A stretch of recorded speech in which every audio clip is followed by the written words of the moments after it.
Hi guys, Good Golf here with what I expect to be a 3-part series on running a persistent game world server. Why a persistent server? In previous videos I mostly use Steam peer-to-peer servers where one of the players hosts the game. In this case I want a dedicated server running in the cloud where clients can connect to. What I will be doing in this series is showing how to create one build which can be used for both the servers and the clients. I'm saying servers, plural, for a reason, since I wanted the flexibility to run multiple servers, each server hosting one map. Also, I want to show you how to limit costs during the development of your game. You can host a server in the cloud permanently, but in that case you will also pay for hosting when you are asleep. I will show in the third installment in this series how to dynamically switch a cloud server on and off when the first client wants to connect or the last client disconnects.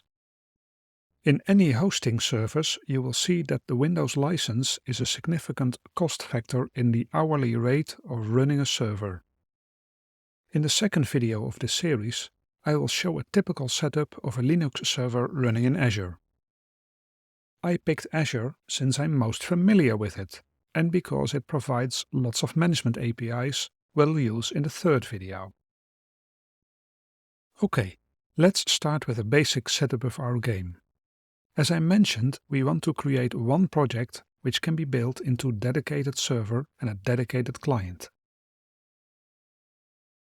To make this process easier, I create an editor script which creates a menu for each build type. This is a fairly straightforward method which basically switches the build options to a Linux server or a Windows standalone client. It then builds the game and produces a build report.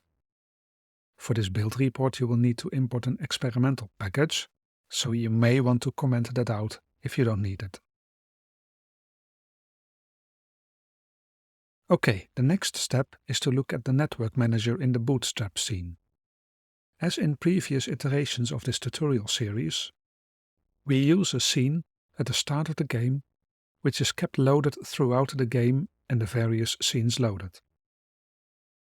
This is the scene where we have the network manager and any other scripts which we need throughout the game. Just make sure we never reload this scene. As you can see in the network manager, I enabled the Start on Headless checkbox. This only gets triggered in a dedicated server and, as you would expect, starts the server automatically. There's an important step we need to do before starting it though. Because we want to change ports and scenes to host on each server, we need to read the executable arguments first. Why do we need this? Well, maybe we want to run multiple instances of this game server on the same Linux server.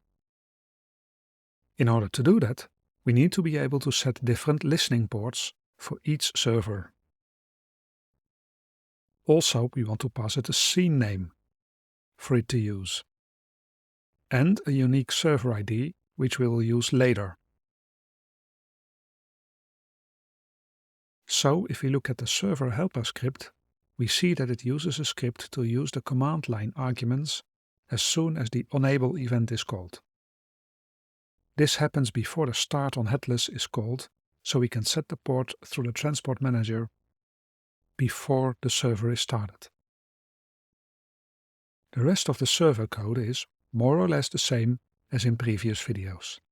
There are two exceptions. When the server starts, we register it in a table with an Azure storage account. We'll use this client side to check which servers are running and which maps they host. We load a global scene based on the command line parameters. This way, each game server can host a different map. There is one more thing I did server side. When you run a server build, you will get tons of warnings and an error in the log file because servers do not use the graphics engine. Also, your server build will be bloated with materials, shaders, etc., which it will never need. So I used an asset called Exclude from build, which allows me to create profiles for both the client and the server and exclude elements, like canvases or graphical components from the server build. This also speeds up the build process and keeps the builds smaller. Okay, let's look at the client side of this build. In the Bootstrap scene, I have a Bootstrap script which checks if we are running as a client by using the unity_server define. If it knows we are not a server, it basically sends a command to start the Linux servers in the cloud. We'll get to that code in the third video. It takes about 20 to 60 seconds to start the servers, and we use a callback function which gets kicked off when the servers are up and running.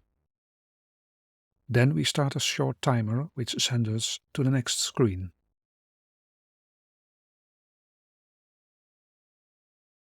This scene requests the list of running servers which are stored in an Azure table as I mentioned before.